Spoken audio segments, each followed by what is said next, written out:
Most shocking of all is the story of Charlie. This is Charlie. No, it is a woman. Charlie, behave.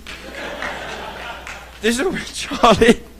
Now, Charlie is a lesbian woman in Nebraska who claimed that 3 men in ski masks invaded her home, beat her, spray-painted her house with anti-gay slurs, carved slurs on her body, and then set fire to the house. And they say lesbians have no imagination. Could have been spending that time on personal grooming.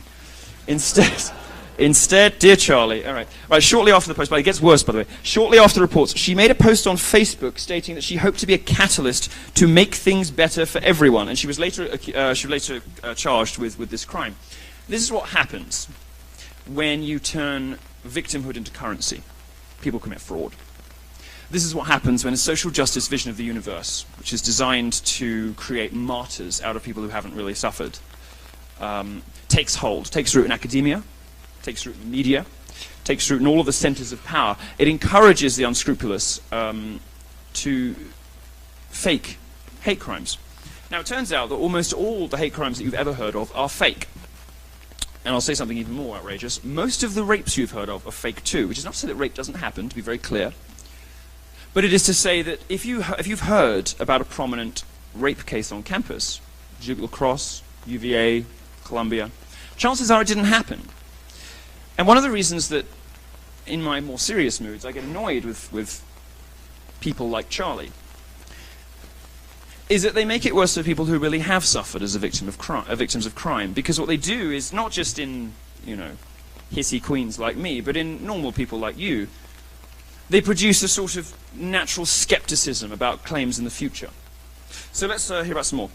All right. Oh, yes, no, I have to go to the history lesson. I forgot the history lesson. I'm going to have a history lesson now. There are obvious political and financial incentives to fake hate crimes. It's the dawn of history. Presenting yourself as a victim has been a path to instant sympathy and support. Does anybody know who this is? I'll be very... No, I will literally blow you if you know who this is, because it will be so impressive to me if you know who this is. Anyone know? No. Socrates was hot. No, this is Pesistratus, and Pesistratus, of course, was worth... Who was that?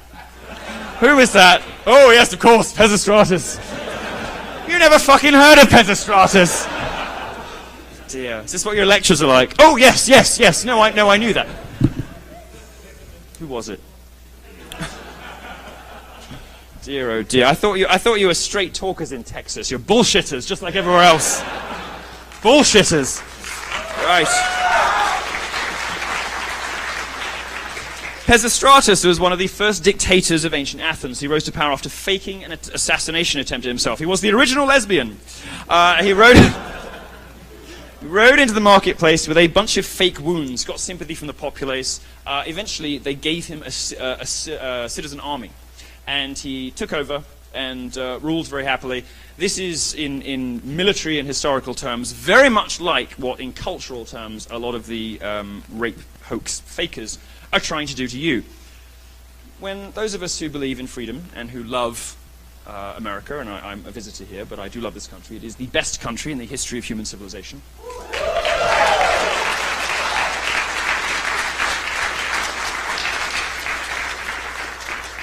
When people come to this country who are not insane, they see the products of a value system that has been the best basis for a country that we've come up with in our species.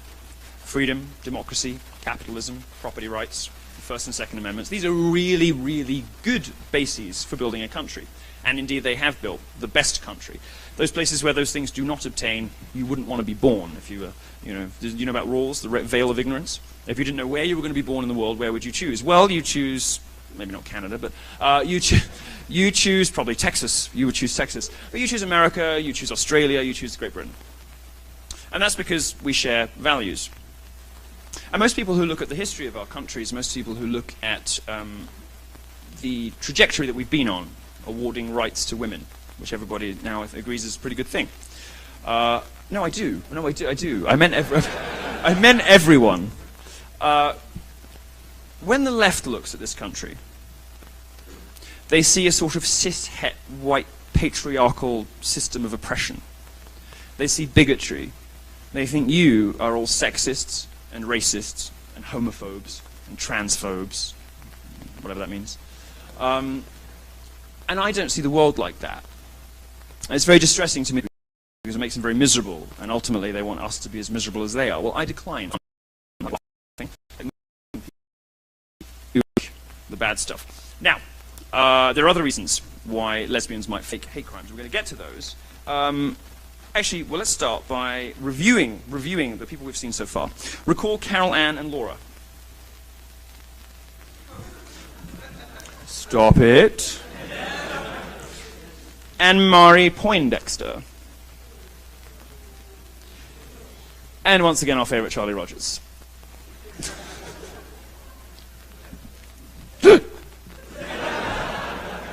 Are you seeing a pattern?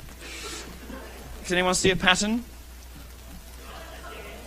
Yes, they're a mess. And in fact, let's look at the data. There is some data support that support the idea that lesbians might be more unattractive than the rest of us. Bear with me. In 2013, it was revealed that the federal government spent $3.5 million on a study to discover why the majority of lesbians are obese. This is true, $3.5 million. That's your taxpayers' money went into finding out what we all know, that lesbians are fat. Even social justice warriors admit there's a problem. The Huffington Post, no, they do. Well, most of them because they can't reach the keyboard anymore.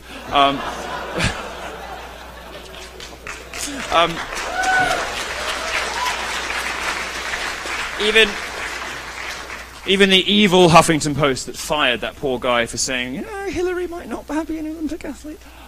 They admit they sort of these plaintive entreaties for sympathy. They want us to feel sorry for these overweight rug munchers. So you see, so it's not just me left curious by the fact that so many lesbians are hulking, dunking donuts, chomping ham planets.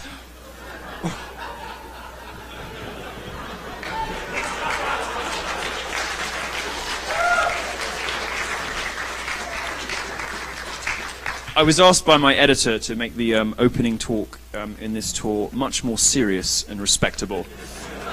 How do you think I'm doing? Right. Here's a quote from the study. It's now... Oh, I've turned this off. How do I get it back on again? Oh, no, we're okay.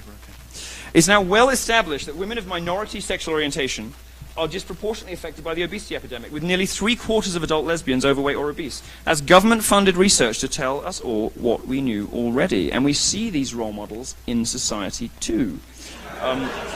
That's what Megyn Kelly said it, not me. She said it.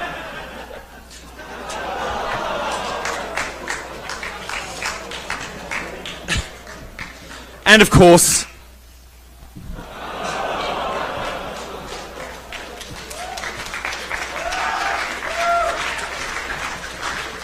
I don't know if Amy Schumer really is a lesbian, but I couldn't help myself. Turbo Dyke was too good to cut. Right, I have of course covered this the subject in detail. Another subject I've covered in detail on our journey to discover the root of the lesbian fake hate crime epidemic is the domestic violence epidemic. Now, I've covered this in my trademark sympathetic and delicate light touch style previously on Breitbart. Let's be clear, lesbians beat the shit out of each other. They really have a problem. And nobody's allowed to talk about it since a study in the 70s that took part in a women's prison that discovered that when you have a lot of women in a confined space, they tend to line up, if you know what I mean. And every 28 days, the most appalling prison riots happen in women's prisons. No, so it's something that you won't see on Orange is the New Black. Every fifth episode, they all just spurg out. No, I'm just kidding. I'm kidding. I can start to hear some hisses from the back from the women. Well, I'll tell you something. Men have been putting up with masculinity so fragile and kill all white men for about 30 years in media. So frankly, ladies, you can take it tonight. If you've ever heard of a gruesome murder in your neighborhood in which a short-haired victim was beaten savagely with a rolled-up copy of Saga magazine and then strangled with a jockstrap, it's probably not some terrifying new sadistic white male killer, but rather another dyke domestic that got out of hand. Up to 45% of lesbians have been the victim of at least one act of violence perpetrated by a female partner, and 30% of lesbians reported sexual assault or rape by another woman. Those are conservative figures from a domestic violence support group. Only transsexuals have rates anywhere close to that.